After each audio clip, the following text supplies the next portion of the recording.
All right, good afternoon. Welcome to our education webinar here on financial planning. I hope you all are doing great. I know you're getting busy with the season starting. Certainly seeing a lot of car haulers pulling into South Florida and the traffic, but thanks for taking some time to join us this afternoon. We have Rob Torrington and Barry Williams with us from Raymond James to talk about some financial planning and principles of investing. This is actually a topic that had come to us from one of our life members that suggested this would be a great topic, one that when he was still active in the business was one that he really appreciated being a part of. Just a little background, mostly here on Rob.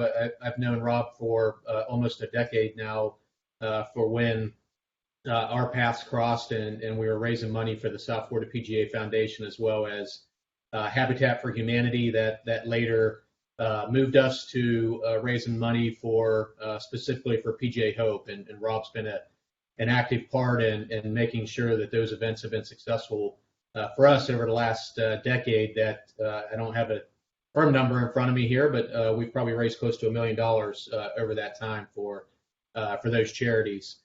And then later on, as our officers and board look to figure out some strategies for our reserve funds, we engaged Rob and Raymond James to do all of our section and foundation reserve fund investments. And we've been doing that with the guidance of Rob for several years now, and have been quite successful, and it's helped us in our long-term planning and our future plans as a section and a foundation. And so the idea with what we're doing today is certainly to give a broad overview of some thoughts and principles that Rob would have and Barry with some investing strategies, but also to do a little bit of a series. So today won't be the only one. We'll over the course of the next several months, maybe every 6 to 8 weeks, we'll do another one of these that will maybe get a little more targeted on one of the areas that will be talked about today. So I hope you'll enjoy the presentation today. Rob and Barry spent a lot of time putting this together. We certainly thank them for what they're going to do. If you have questions or anything that you want to put into the chat, please put that in there. We'll monitor that here in the section office and have them answer any questions you might have. So at this point, I'll turn it to the two of you and let you go at it. Thanks, Jeff. Thanks. So, Jeff, on behalf of Barry and I, we just want to thank you for the invitation and the privilege to talk to your section members. And we'd like to thank all of you who are tuned in today, not just for your time, but for your commitment and investment into the game of golf, for how you give back to the community, both on an individual club basis and through the South Florida section, through your charitable efforts to Little Smiles and to PGA Hope and for Habitat for Humanity. So thank you very much. And the other thing that's important is we have envy because you guys have lower handicaps than we do. Yeah, so if that shows a little bit during the presentation, you'll know why. So I'm just going to go over the format today. We're going to talk about basic principles of investing in stocks and bonds.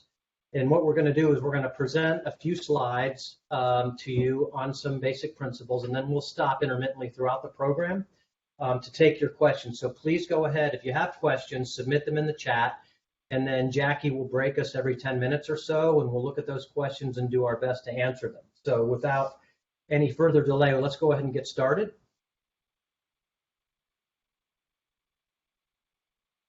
We're here. Well, guys, what we're looking at here in terms of this slide, investing in stocks and bonds, are really the two asset classes familiar to most everybody, stocks and then bonds. Rob, give us a little bit of a background on stocks. So stocks represent ownership in a corporation. Historically, in the long run, which you'll see in future slides, is stocks have higher returns than bonds. With those returns, there's more risk. And the thing that I want you to take away here is that if as an owner of a stock, you're an owner of a company versus being a lender, which Barry will highlight next. Super.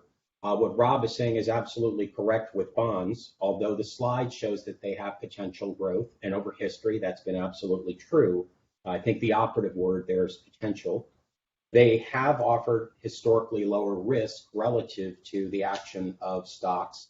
And most importantly, they've been known for giving income generation. Most importantly, two things, they have historically provided lower return. And as Rob was saying, with a bond, you are a lender. So the difference between owning and lending versus stock. So the analogy? Yeah, so the picture I want you to take away from this is it's like the difference between owning a rental property and being a tenant in a rental property. The owner of the rental property bears all the risks of ownership, like changes to market value, changes in the makeup of the neighborhood, risk of fire, storm, repairs, and the owner enjoys all of the appreciation of that property. The tenant does not. Let's go to the next slide. Wow. I wish my EKG looked that good the last time I was at the doctor's office. What do we got here, man? Maybe you should be talking to your cardiologist. Thank you, very little. So what I'm going to do here, and with every chart, is I'm going to introduce the chart. So on the left-hand axis, the y-axis, you're seeing dollar values from $1 up to 100,000, and the bottom axis, what you're seeing is the calendar years from 1926 out to 2016. And what we're looking at here is the growth of $1 over this 94-year period. And if you look carefully, you'll see the return of the dark blue small cap stocks, the light blue large company stocks, then the orange is bonds, and the green is treasury bills or cash, and the gray being inflation. And your takeaway here, if it's not glaringly obvious, is that the difference in return between stocks and bonds is quite extraordinary. And the lesson here is that owning good companies, they become much, much more valuable over time, although they have more risk. So the trade-offs here on this slide is that if you're investing in stocks, you're getting a lot more growth, but you're experiencing more volatility or fluctuation in the value of the asset. And bonds are safer, but they have less fluctuation. Good point. So in this next slide, Jackie, go ahead. You're going to see the same concept as the prior slide, except what we're showing you is rather than a 90-year window, we're showing you the window of the last 20 years. Yeah. 20 years. Yeah, that's great. So if you guys look at this chart, what we've got here again is stocks, bonds, and treasury bills, a cash proxy over this 20-year period. And as you look at the chart from left to right, you'll notice in terms of the downdraft, two periods that are more pronounced than the others. Those periods would be the 2001 period on the left, which was not a pleasant experience. And then many of us remember and recall the period in 2008, which we'll see there. Obviously, this is laying out all of the asset classes from small caps to treasury, but the point of this is never in history has there been a point that we've seen an impairment to your capital. Next slide. So this next slide is also illustrating the relationship between risk and return, but it's doing it differently from the last chart. So the y-axis on the left-hand side is showing returns from 0 to 14%, and the x-axis on the bottom of the chart is showing units of risk out from 0 to beyond 30.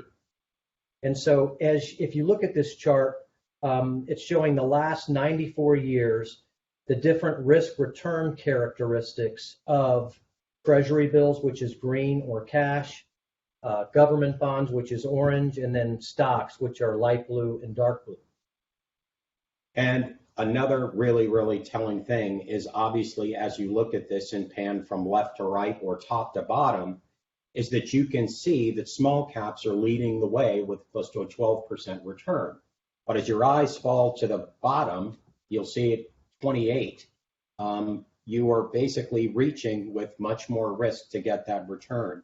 Interestingly, as your eyes fall to large caps, there's only a 2% differential roughly between those rates of return. But I think you guys can see as you look toward the bottom, we're talking about 18% or so less risk to get that return. Lot less volatility, a lot less risk in terms of those two. And a quick note, if you hear some nomenclature like large caps or small caps, that's the equivalent of large stocks or small stocks. Oh, woo. I think you're trying to test me for color blindness. What's going on this chart? What is this?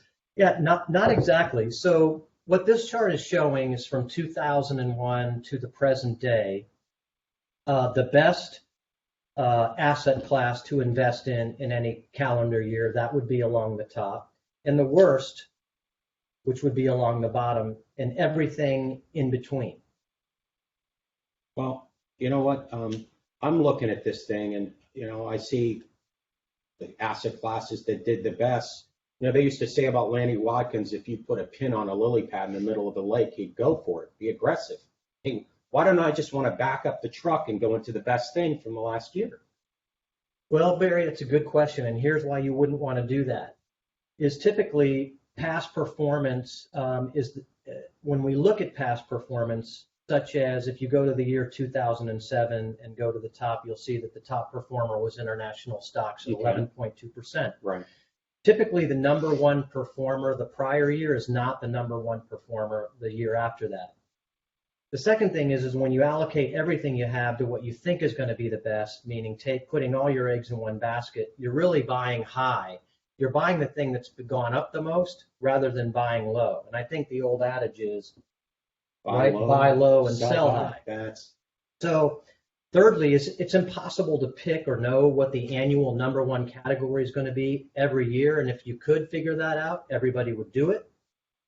Fourthly, our mom always taught us, you don't put all your eggs in one basket. And then finally, if you draw your attention back to the chart and you look at the gray boxes, which is representative of a diversified portfolio consisting of all of these various asset classes, you'll see that the gray boxes kind of stay pretty steady right along the middle of the road throughout the chart year after year after year. So by using a diversified portfolio rather than picking the thing that was the best the prior year, you're going to get a smoother ride, you're going to have a less volatile experience, and at the end, you're going to win the race. Okay, so we're talking a little bit more along the line of Steve Stricker, fairways and greens, as opposed to Lanny. Is that what you're telling me? That's what I'm telling you. Fairways and greens. Thank you very little. Wins the tournament. All right. Well, let's go ahead and go to the next slide chart. I think, matter of fact, this kind of really shows some of the benefits of diversifying. So what we're looking at here is a chart that's going from 1970 to 2020, 50 years, and adding bonds to diversify a portfolio.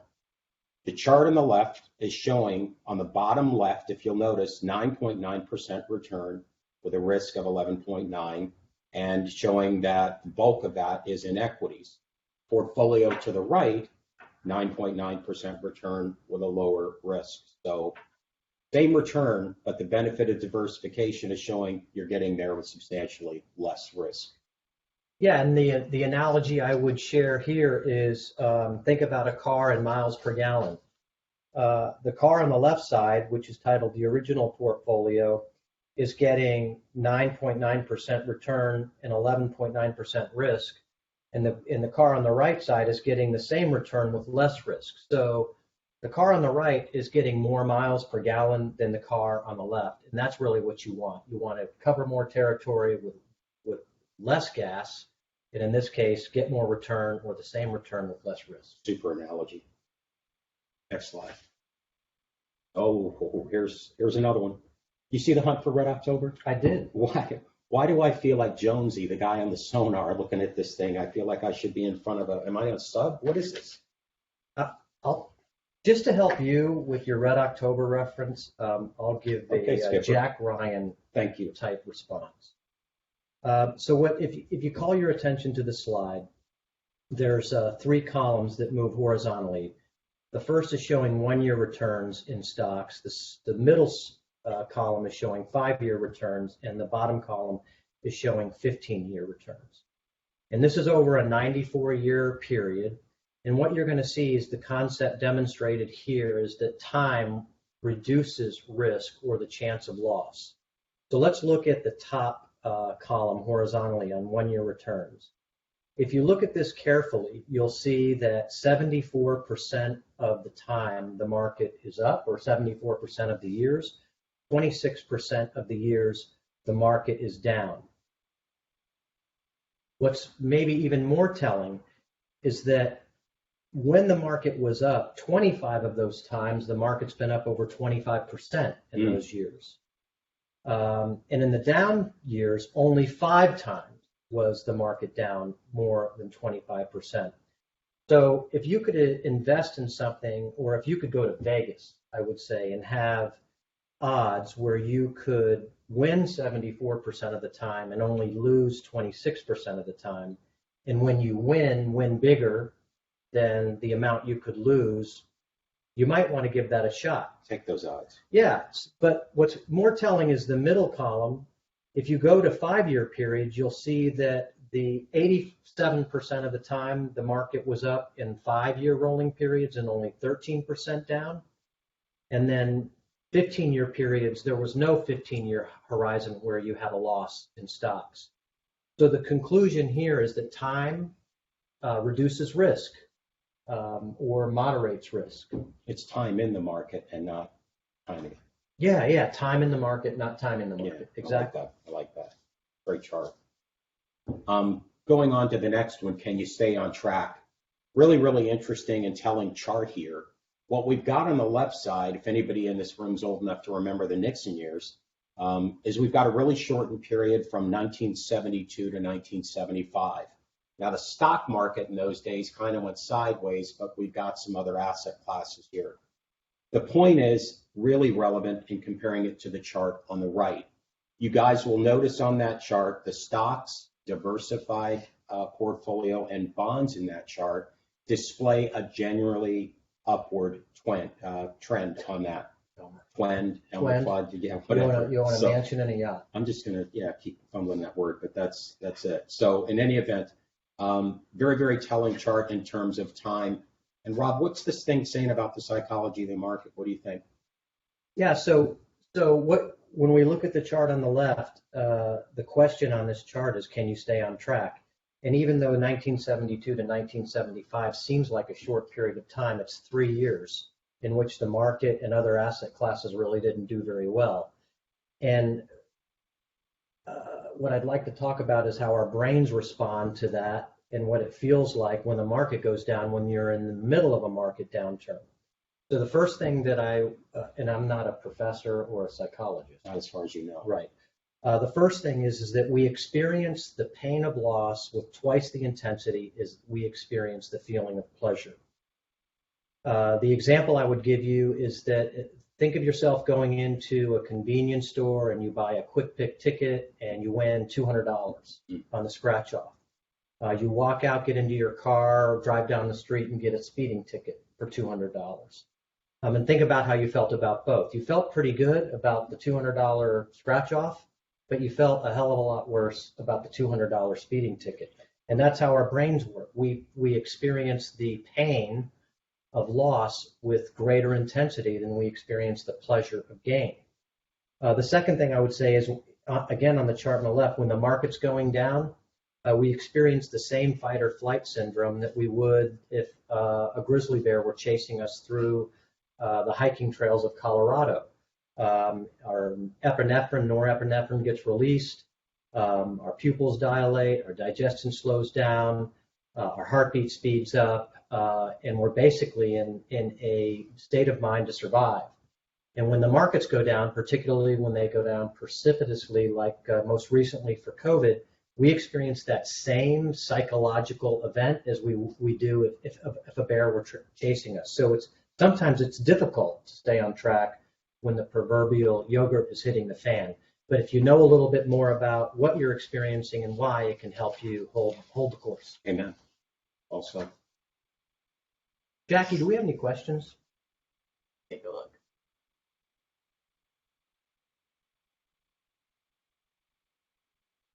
Pause for station identification and pay the bills.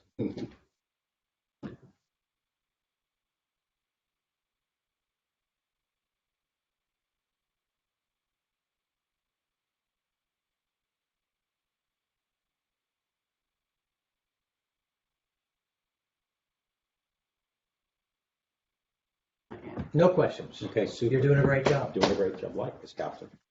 So let's talk about the relationship between bond prices and bond yields. Thank you. Super simple concept, but very, very telling in terms of this picture. This is a chart that is showing the relationship, the inverse relationship between bond prices and the yields. This is over a 94-year period of time. And what I'd like to do is just have you guys take your eyes and go to the right side of the chart, following the dark orange line, and you will note that that represents bond prices being at historic highs. As you look at the gold line, you will see that the yields are at historic lows. 90-year period of time. I think the reason why this is relevant is particularly relevant on the next slide. That's pretty much. Yeah. Let's go ahead and flip to the next slide and we can talk about the relevance of bond yields today. As Barry said, the prices are at all-time highs and yields are at all-time lows. So if you look at this chart, it's a little bit busy, but not too much. So the left-hand axis, the vertical axis is showing current yields. The horizontal axis is showing yields for different categories of bonds, such as investment-grade bonds, intermediate, one-year government bonds, and the green is treasury bills or cash. And then that gray line at the top is showing the average inflation rate on bonds over the last 10 years. No, the average inflation rate in the market, the average inflation rate. So the first thing I would say that in your investment strategy, your number one goal should be to beat inflation. The reason, Barry, I just paid more for my last car than I did for my first house. Yeah. A dozen eggs is $5. I think when I was a kid, they were maybe 99 cents. So we've got to contend with inflation in your investment portfolio. We have to beat inflation. The second thing that I'll note in this slide is that if you look at most of these bond yields, 1.37, 0.44, 0.10, and cash being 0.08, that after inflation, these yields are negative. Right. They're not keeping up with inflation. No, they're not. And the third thing is that once you lose purchasing power, once inflation takes hold, it is a permanent impairment. So purchasing power is a permanent impairment. And the last thing is that today these rates are even a little bit more different. So inflation today, whether it's permanent or transitory, is much higher than 1.7%. It's really been hovering around 3.3%. Yeah.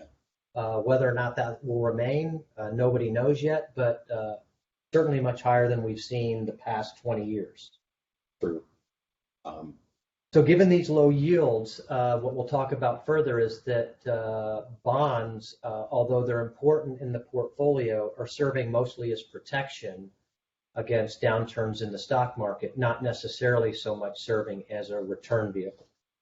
I'm glad that you made that point. Now, hopefully, let's go to the next slide. This is also going to be telling in that picture. As somebody that's done a lot with bonds, what Rob is saying is absolutely true. But historically, bonds have mattered in a portfolio. And from this chart, what we're seeing from 1970 to 2020, a 50-year pattern, we're seeing basically bonds, it's saying, producing greater income. In terms of total return, which is the increase in the asset plus whatever cash flow is being given off, we're seeing on the left with stocks, the lion's share of that return represented by the green as capital appreciation. On the right, relative to bonds, 71% of its return is from its income. I don't know that there's anything else left to show in the chart. Yeah, we just ask you on the chart on the left, the dark blue or the green 25%. Where does that income come from? Dividends. Okay. Yep. And on the right, the bright green 25% appreciation. What's caused the bonds to appreciate during this window? That's a great question. It's when interest rates drop, like before, the value of the bond goes up, and vice versa. Okay. So why would people be owning bonds today, given the price of bonds and the yields? Super question. For those that have long-term memories back to 2007, 2008, we can remember that the stock market lost how much value? From peak to trough, the S&P 500 dropped about 50%. Okay, so let me ask you a question. If we had a portfolio of $1 million that had half of it in stocks and half of it in bonds, what happened to bond prices during that time frame? They went up quite dramatically. Okay, and plus they gave off what? Income. Okay, so as you look at your total portfolio, while bonds may not have been particularly sexy at that point in history, I mean, now, they were great then. Sure. They don't have a heck of a lot of sex appeal, but they sure do a number when you need it on a portfolio. It's like, putting the hurricane shutters up or not. Amen. Yeah. Yeah. Okay. Jackie, I just want to tell you, you're doing a great job filtering through these slides and tolerating all of our sarcastic, our dry humor that really doesn't work. Yep. Anyway, Jeff will give you a sizable raise. We'll see to it. Oh, that's it. So this chart is showing returns before and after inflation. So previously I referenced that it's paramount to beat inflation, because if your money's losing ground to inflation, it's an impairment that you can't recover from. So here what the chart is showing is that on the y-axis is showing returns from 0 to 12%, and on the x-axis we're showing returns before and after inflation. The bars to the left, the purple and the dark purple, we're seeing that stocks returned around 10% the last 90 years. After inflation, that net was 7%. Bonds 5.7 to 2.7, and then cash 3.3 to about 0 after inflation. So your takeaway from this chart is that stocks are your best hedge against inflation risk. And bonds, as Barry noted previously, particularly referencing 2007 and 2008, bonds serve as your protection against market risk. And if you're thinking about wanting to defend your portfolio, or wanting to defend your nest egg or defend your castle, back in the, I don't know, what were those ages where there were castles and knights, and what was that called? I don't know. That they built a moat around the castle. You wouldn't build a moat only half around the castle. You'd build it the entire way. You'd protect against inflation and against market risk. Agreed. I think the point you're trying to say regarding the inflation picture is great. It's really a value to having some mix of all. Yeah. Okay, cool. So now we're going to the power of reinvesting, Rob, and we've got an EKG here. Another one. I can go into it. I think you've got a little A doctor's fixation. OCD on doctors and heart issues. Thank you very much. But we're about 5 minutes away from JFK Medical Center. I hear they have great cardiology. I suggest you take me there. So this chart is showing the power of reinvesting. And I think Albert Einstein referred to reinvested compounded growth as the eighth wonder of the world. And without going into too much detail, we're looking at the growth of $1,000. And what you can see in the dark purple is if you reinvested your stock and your dividends, if you reinvested your dividends, your annualized rate of return was 7.5%. If you didn't reinvest your dividends, your rate of return was only 5.4%. And the same occurs with bonds. If you reinvested your bond interest back into your portfolio, your compounded rate of return was almost 7%, and without reinvesting, if you spent all your interest, your compounded rate of return was only 3%. So this chart really shows the power of compounding interest and dividends over time, and we're going to demonstrate it, I think, a little bit more powerfully in the next slide. Yeah, totally. So what this chart, Jackie, is showing on the power of compounding is it's showing two investors. Investor A on the left, who started with $20,000 invested in 2001, and investor B on the right, who started with the same 20,000 but waited 10 years and began in 2011. So investor A, as you can see, compounded to almost 90,000, where investor B only compounded to half that much. So Barry, what are we to take away from this chart? I think what you're trying to say is that compounding is key. And time is really kind of your friend in terms of the markets. but procrastination is definitely an enemy. Is that correct? Yeah, time is your biggest advantage, and procrastination is your biggest enemy. Absolutely.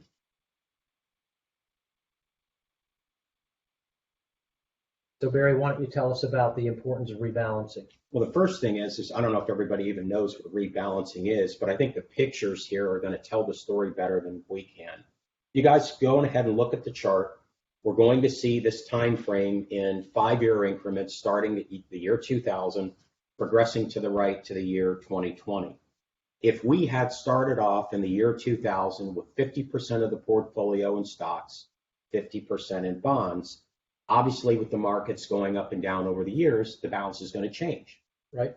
We'd see in 2005 that now we've got 55%, 45% in bonds, and so on. That's without doing anything. That's without doing anything, just leaving it alone, just market action. So the thing is we get over to the far right in 2020. Now we started off where we're going to go, let's just go ahead and be in balance here. But now my $100,000, instead of being 50% in stocks and 50% in bonds, I've got 70,000 in stocks and 30% in bonds. That sounds pretty good to me. Why wouldn't I do that? So the reason you wouldn't do that is because what's happened is the integrity of your portfolio, or the relationship between stocks and bonds, which drove the behavior that you wanted originally in 2000, has now changed. So your portfolio in 2000 had certain risk return characteristics. It would go up only so much, and in a bad market had a lot of protection.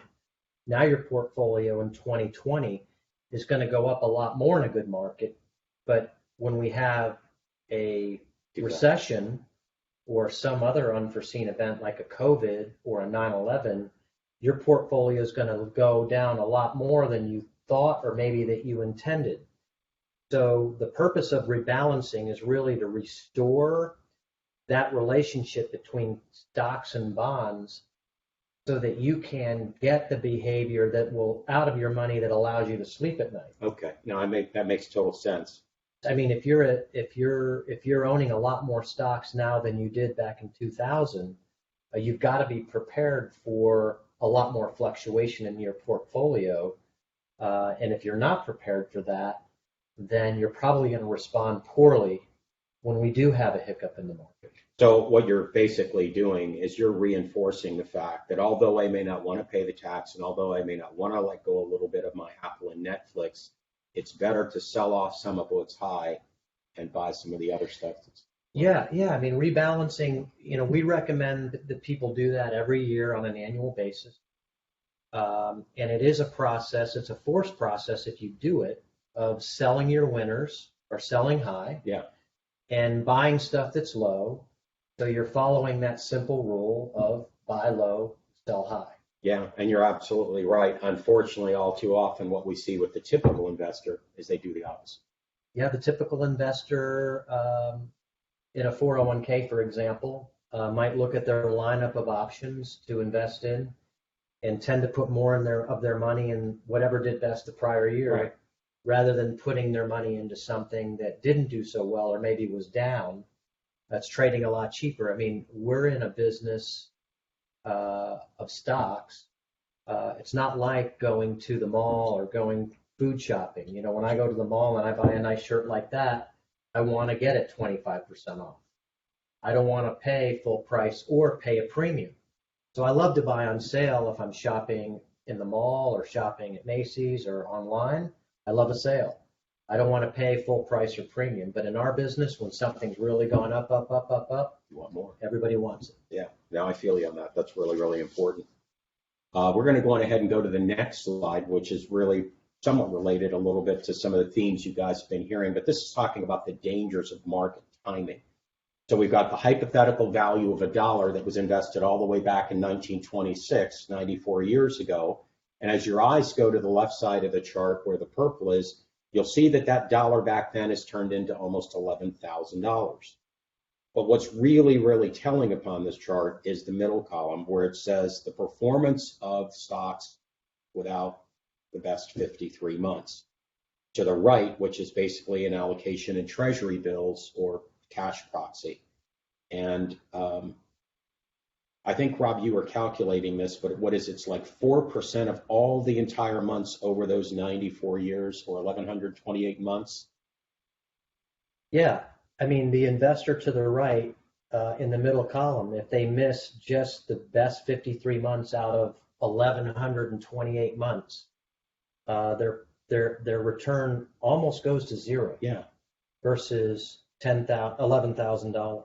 So less than 4% of the time. Yeah, that's right. Really, really telling. So these slides that we're showing you, this one and the next couple slides, are going to outline really the dangers of market timing and how that can severely impair the performance of your investment portfolio. So you've already made this clear into the point. Missing the best 53 days. Yep. Is 53 actually months. 53 months actually ended up being worse than money sitting in the bank. It did. Wow, brutal. Brutal. Yeah. Market timing risk. This one is really, really interesting, Rob. What do we got here in these next two charts? I think they tell a great story. Yeah, so what we're looking at here, everybody, is the last 50 years. And what we're analyzing is the annual return impairment if you missed the best month that particular year. So the blue line represents the total return if you stayed fully invested in the market in that year. The green line shows you what your return would have looked like if you missed the best month that year. And as you can see from the chart, if you miss the best month out of the 12 months, your return is pretty severely reduced. And the next slide demonstrates this point even more dramatically. Yeah, this chart is really something. Guys, focus on the top half of the chart. It shows the risk of missing the best days in this 20-year period of time. As your eyes go from left to right, you will see that being invested for all 5,036 trading days results in a return of 7.4%. As your eyes pan to the right, missing the 10 best days, 20 days, etc., all the way to the right, where if you miss the best 50 days, the return is negative 5.2. The delta or spread between the negative 5.2 and the 7.4, 12.6%. 5,200 trading days in 20 years. Missing 50 of those days, or about 1% of those days, results in, what's the return? Negative 5%. So missing 1%. 1% of the best days. So you're basically trying to tell me that what we need to do is stay invested? Yeah, so I am trying to tell you that, and you don't take our word for it. Look up the studies. So there's a company out there that does investor behavior studies called Dalbar, and they publish many, many studies about the returns in the market and the returns that individuals get. And studies show that the average investor doesn't get the 7.4% the last 20 years in this chart, Barry. And the reason is because people tend, when the market goes down, people tend to get out. So we call that market timing. And so they get out of the market when the market goes down.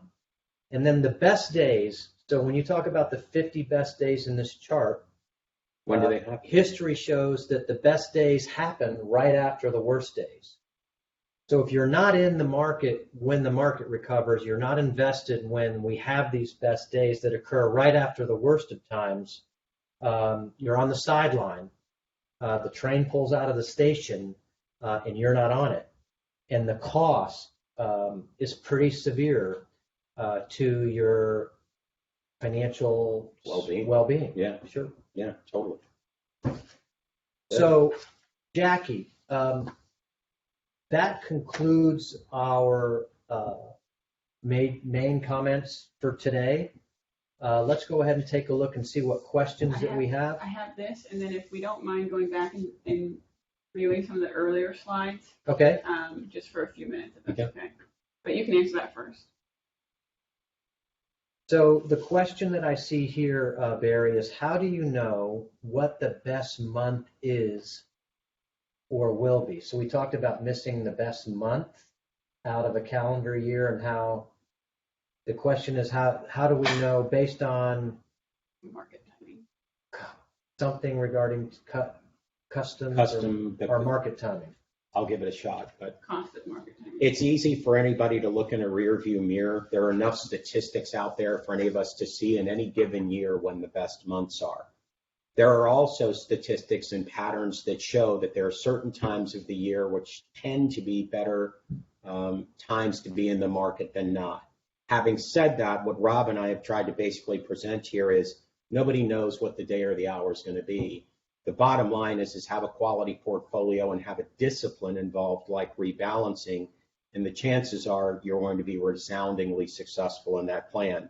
Neither me nor Rob nor the man on the moon knows whether March or September or July of next year or the year thereafter will be a particularly good month. I hope that was what the question was asking, but that's it. Yeah, if that doesn't answer your question, or if that's not what you asked, go ahead and resubmit another question in the chat. I think it's a fair question. I mean, there is seasonality in the market, but that's only seasonality.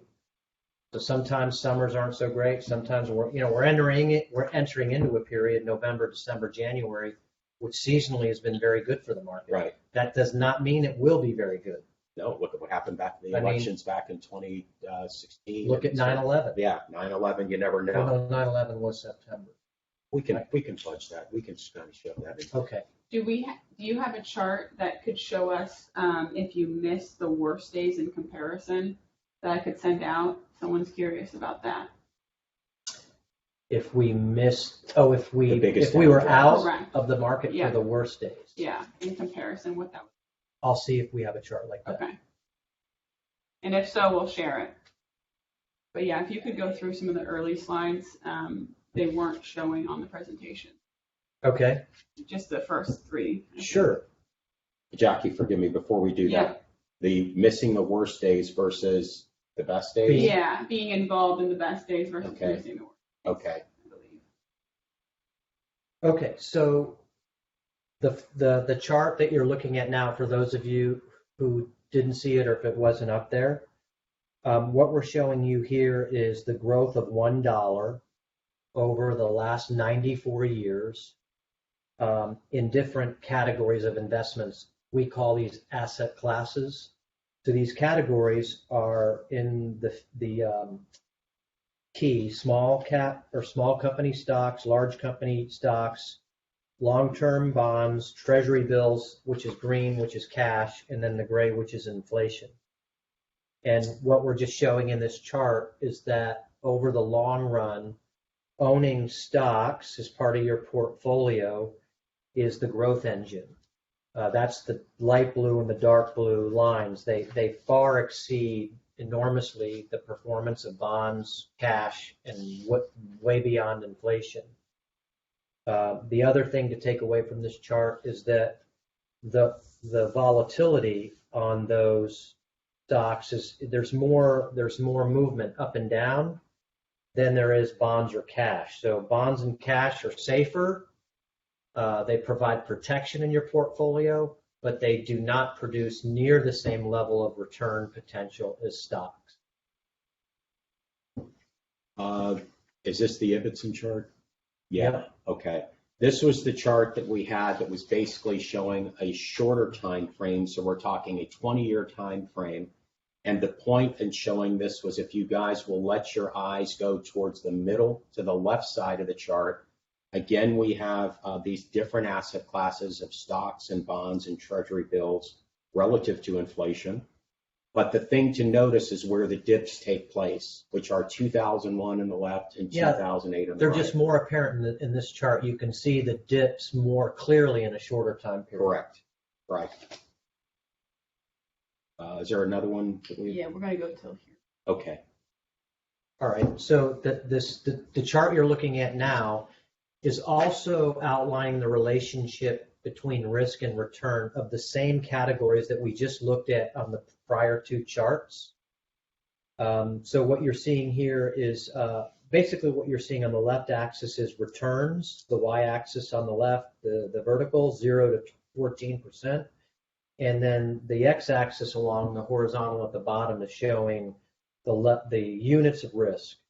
And so as you go out along the bottom, you're getting higher levels of risk. So if you take your eyes to the blue dot, small cap stocks, you'll see it has the highest return potential, but also has the most fluctuation or the most risk or the most volatility. So the ride, you get potentially higher returns, but the ride is bumpier than large company stocks. And the other thing to take away is that the best performers with the most risk are stocks, whether they're large or small, and the safer, less risky plays are bonds and cash, but they have much lower returns. So it's just looking at risk and return from a different perspective.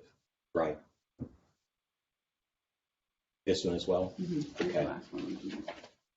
This particular chart is basically the chart showing asset class winners and losers from year to year. And the point of this chart, as we were going over this before, was essentially this year's winner might very well be next year's loser or the year thereafter. Rob, pick up on the part where you were talking about the gray and what that represents in terms of a diversified portfolio. Yeah, so if you, prior to looking at the gray, if you look at 2007 and you go to the top, you'll see purple, international stocks, was the best performer. But the next year it was the worst performer. And the following year it was the best again. And if you look at the orange boxes, you can see the same in any color, really. The prior year performer is typically not the best the next year, and there's a lot of change. But if you look at the gray, which is a diversified portfolio combined with all of these colors into one portfolio, you'll see the gray tends to stick right in the middle. It doesn't shoot to the top. It doesn't shoot to the bottom. It gives you a more steady, less volatile experience with your portfolio. It's a smoother ride, and typically that helps people stay invested, and they get, over the long run, they win the race. Yeah, and just to dovetail on that, if you'll notice, most of it is in fact in the middle. So you may not hit all the peaks, but if you let your eyes scan from left to right on the bottom, I don't see gray in those bottom two areas at all. No. So Good point. So. We have a question. They want to know where you got your shirt. No, I'm just kidding. So this question here, Barry, says, what about gold and silver as a market hedge? So that's a good question. And I tell you what, we're both pausing because gold and silver are very tricky in terms of a market hedge. And there's a lot of factors that go into what causes gold and silver to move. It's tricky though, particularly with gold. It's really difficult to evaluate gold. Gold doesn't have any earnings. Gold doesn't have a balance sheet and an income statement. Gold doesn't have products that they sell to clients. And it doesn't really have any industrial application. So my point about that is it's hard to formulate a valuation for gold because you don't have any criteria, very little, by which to formulate. And it doesn't have industrial application. Silver, on the other hand, does have some industrial application in terms of microchips and things of that nature. So gold and silver can be very tricky. If we were at my office, I'd pull up a chart of gold and overlay it on a chart of the markets, and you won't see a definitive buffer, or you won't see a definitive inverse relationship where you can say, wow, there's always an inverse relationship between gold and stocks, like it's always acted as a great buffer when the stocks go down. Sometimes it has, and sometimes it hasn't. So if you're going to buy gold and silver, or if you're considering gold and silver for your portfolio, I would be cautious in terms of how much you put into the gold and silver, and I'd probably recommend that you just hold it for the long run. I couldn't agree more. I was trying to, basically, you could see the hesitation. I think, number one, it is a great question. In older times or in past times, I think gold and silver did act more of an inflation hedge then than they do today. But I would be reluctant for any client of mine to come into my office with anything other than a lower single-digit allocation to this. People forget that gold and silver are commodities which have a behavior that is completely different than something with earnings, et cetera. And it can be quite volatile. So gold and silver aren't exactly the safe haven that some may predict or think. It's just hard to predict. Sometimes sometimes it's served to be a very great safe haven, and other times it Not done well at all. It's, when we evaluate things at Hedge portfolios, we look at correlation between asset classes, and there's not a consistent inverse or low correlation between gold and the equity market. It's negative this year. So yeah. This question is this activity representative over time if you did nothing with your investment and just let it ride? You want to handle that first? I'm not sure if I get it. Well, I'm going to go ahead and take a shot. The question again, is this activity, which I'm assuming to be the representative over the long term, if you did nothing with your investment and just let it ride? We are definitely not advocating that, because clearly with the chart that we showed on the important concept of rebalancing, it does require discipline. You do want to, whether it's annually or semi-annually or whatever, make sure that your portfolio is retaining the characteristic going forward as to where you started. As you can see from this particular chart, if you guys can still see it, when people leave the portfolio and do nothing, you end up with a portfolio that gets lopsided. And then when a 2007 hits, you end up getting really, really hurt because you're too lopsided. So doing nothing is never really an option with a portfolio. I hope that was really what the question was, and I hope it answered it. We said risk versus reward. Is there anything to touch on there? That was part of the question, risk versus reward. They included in that? The risk versus the reward, yeah, I didn't see that in there. Is there a slide that they could reference, and we'll go chat about that? Maybe they could re-enter the question. So if you ask the question if this activity represents representative over time, if you did nothing with your investment and just let it ride, if there's a slide you could reference on that question, we'll try to answer that more specifically. So, and if there are more questions that come in that pertain to a slide, if you could reference the slide, that would be helpful. This next question says, while we work through a year or two of inflation, what is the best vehicle to utilize in inflationary times? That's a great question. Not that these are all good questions. And we do think that this inflationary bubble that we're experiencing now might have some legs, not just a few months. It could very well be a year or two or longer. Yeah. It's really hard to say. But historically, the best asset classes in inflation have been stocks. Yep. And in going back to the gold and silver commentary, commodities have tended to also do well as an asset class during times of inflation. I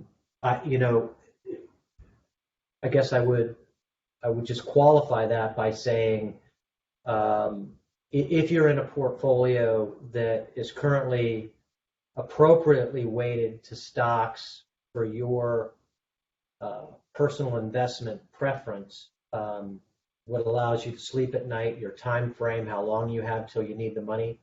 I don't know that I would disrupt your allocation to stocks because of inflation, but if you're very underweighted to stocks, or if you have most of your money in a stable value fund or a bond fund, then those assets are going to really struggle the next 6, 12, 18, 24 months. They are going to have negative real returns after inflation. I'd like to dovetail on that point, because you basically nailed it on that. If an investor has a decent amount of money in a stable value fund or cash or fixed income, with the market levels that we're seeing now, we are certainly printing new highs every 15 seconds. I think a wise strategy that both of us would endorse would be take whatever portion of that is and gradually feed it into the markets in a systematic way, as opposed to jumping in with both feet. Right. Yeah. Sure. They said it's in relation to the risk versus return slide. Okay. Risk versus return slide. Here. Which one is that? Is it this one? Okay, I'll pull that up. That was, early in the presentation. Yeah. what happened to that question? I I think I got handed it back to Jackie. I didn't see that question. Yeah, you did. Oh, that was a different question. Is this actually representative over time if you did nothing with your investment and just let it ride? Yeah. So if you're looking at the risk versus return slide, what number is that on the deck, Jackie? 5? 1, 2, 3. Yeah, it's fifth. Yeah, so this is showing you, yes, if you were in small company stocks for this 94-year period, this is representative that you would have averaged around 12% annualized rate of return.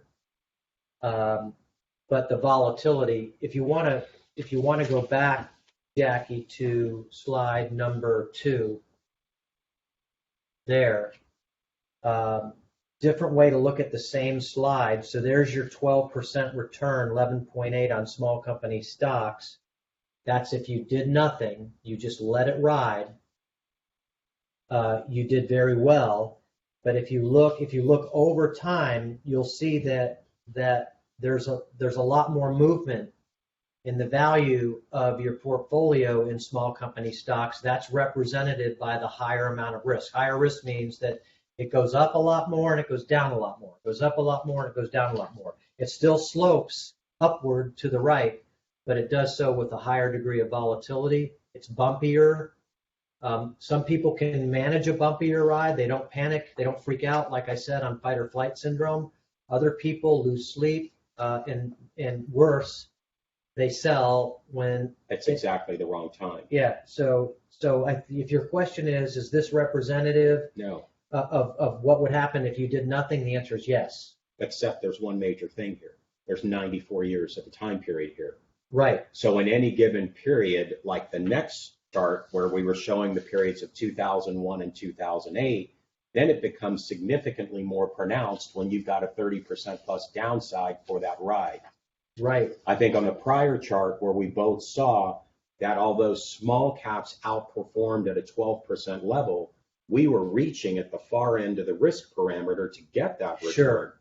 If you were to settle for, if you use those words, the performance of the biggest and brightest companies in the United States represented by the large companies, you would only give up 2% return, but you would have a heck of a lot smoother ride. Sure. So as we go to the next question, I'll just say when we build portfolios, and this isn't a commercial, we don't take bets on small, we don't, with some clients say, hey, let's put everything in small company stocks, or other clients, let's put it in mid-size, or other clients, let's put it in international. I mean, we follow more an institutional or endowment method of investing. By that, I mean, we follow the success of big pension funds, large endowments, and we create diversified portfolios, which are, we put all of these categories into a portfolio. The mix depends upon the client's ability to take more risk or not so much. and the client's particular portfolio Their goals time horizon. and their time horizon. So, yeah. This next question that came in is in regards to stocks or equities, what mix do you recommend between individual stocks, exchange traded funds, and mutual funds? Is passive versus active considered when making this decision? So there's a lot of, so let's both take this. First of all, great question. This comes from someone who's a more experienced investor. For those of you who might wonder, ETFs means exchange traded funds. Mutual funds are different. I won't go into the detail. And then the concept of passive versus active investing. So there's a lot. There's a lot here. There's a lot to cover here. I don't know if I can take the time to define all these terms, but we'll answer the question. So the mix between stocks, ETFs, and mutual funds, the answer there is it really depends on a couple of things. It depends upon the individual client. It depends upon their tax situation or their tax bracket. It depends upon whether it's an IRA or a taxable account. And it depends upon the amount of money that we're looking at to invest and build a portfolio.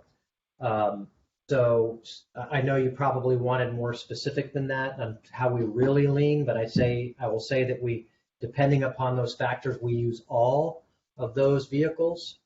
And then passive versus active, you want to start with that, and I'll. Yeah, I'm just going to dovetail on that to just make this real world, because it is a really good question. But if somebody came to us with $5,000, I can't create a diversified portfolio of stocks with $5,000. Of individual stuff. So I have to leverage either a manager doing that in a fund, or I buy an index or a proxy, which gives me a greater representation. That's just a vehicle or as a means to a goal.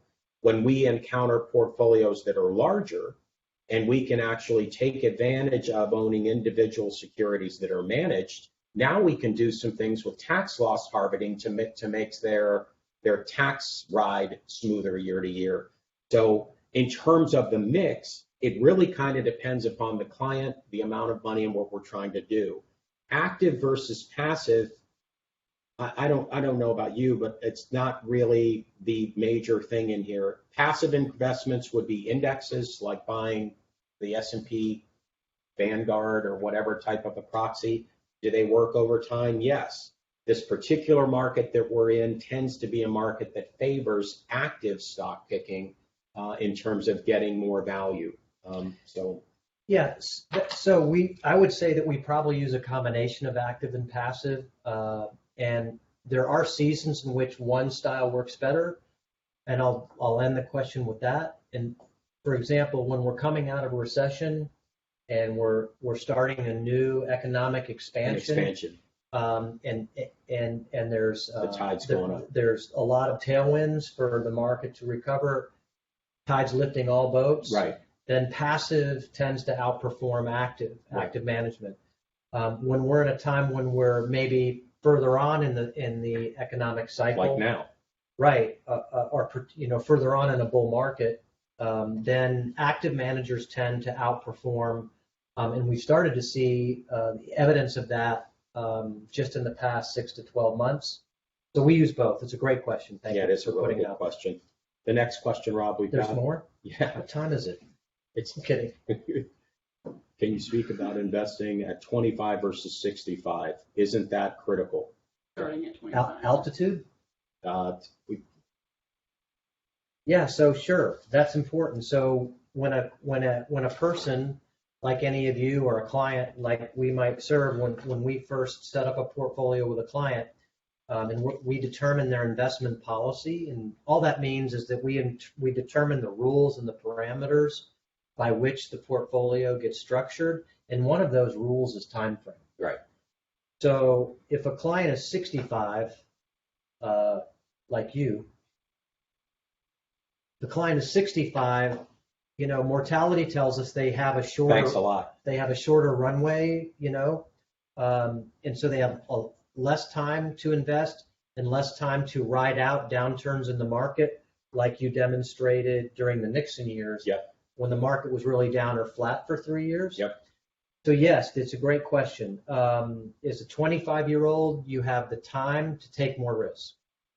You have the time to ride out more difficult market environments, assuming that your goal is in retirement. If you're a 25-year-old and you're investing for a new house 3 years from now, then your horizon is only 3 years, and you probably should take a lot less risk. Right. But if you're 25 and you're going to retire at 65 and you have 40 years to retirement, and then maybe 20 or 30 after that. Right.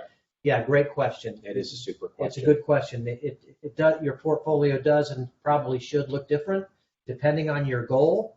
Buy a house, put in a pool, finance a college education, retire, and your age. Right. I'll just dovetail on what Rob said by saying what he said is absolutely. No, it's terrible. We tend to look at somebody at 25 in an accumulation phase. At 65, people are going to be in a point in their portfolio where they're going to be distributing for retirement. So they're two absolutely different objectives in terms of portfolio management and setting it up. So there was one more question, Barry, which goes to the very last slide, the end. So the question was, Barry, how do I get a hold of you? Call Rob. Barry, I have a question. It's too complex for the seminar and way too complex for Rob, and I'd like to call you privately, what this says. So, no, seriously, everybody, I want to thank you for all these great questions. I Yeah. want to thank you for the opportunity, Barry and I both. Likewise, thank I you. want to thank you for the opportunity to share some basics of investing. As Jeff said, Jeff's asked us to put a series together. So we're going to cover many different topics in the months to come. I'm sure that Jackie will send out a little teaser email with some bullet points to give you an idea of some of the things that we're going to cover. So I'd like to, just put that out there. We're looking forward to being back together with you again here in the near term. But if you do have a question that didn't get answered today and you want to reach out to us, you can give us a call. You can send us an email, and we'd be glad to hear from you. So without anything further, Fantastic. wish you guys a great weekend. And again, thanks for everything you do. Yeah, thank you very much. Slides to everybody. If you want to. Yeah, can you let them know some of the slides? Jackie will send you the slides. Thank God you guys bless, so guys. much. Have a good weekend. Thank you. Good job. Good job. All right, man. I'll take that for swing number one. Now, you got it. You got it.